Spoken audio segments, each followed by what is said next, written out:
कवि निबिंच संवाद नारद वसुदेवय भगवान नारद जन्म ज्येष्ठ मासर प्रतिपदा कृष्ण पक्ष प्रारंभ दिन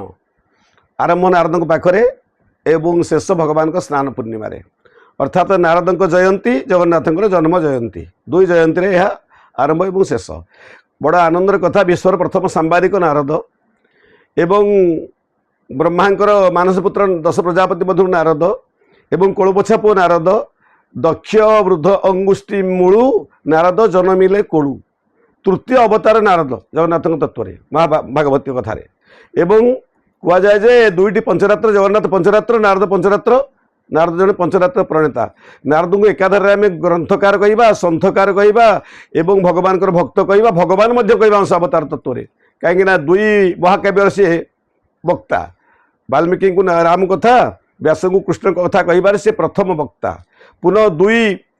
शिष्य जे बालक शिष्य शिशु जड़े ध्रुव जड़े प्रहलाद से होती गुरुजी महाराज एमती कि जानकी महाराणी पार्वती महाराणी नारद परामर्श राम को एवं शंकर को पाइबारे योग्यता अर्जन करती तेणु नारंग ददाती नारद नारायण को कथा को दियंती बहु जगह नारद नारंग अज्ञानता खंडयती नारद नारद न रद इति नारद जहाँ कथा केबे नाकच हुए ना अग्राह्य हुए ना नारद कह जाए तेणु ज्येष्ठ कृष्ण प्रतिपदारे यही महानुभव को प्रणाम करवा हे भक्तराज सन्थराज हे नारद भगवान विश्व कल्याण करने तमें जे भगवान को कथा को विवाद को संवाद परिणत कर तुमको कोटि कोटि नमन।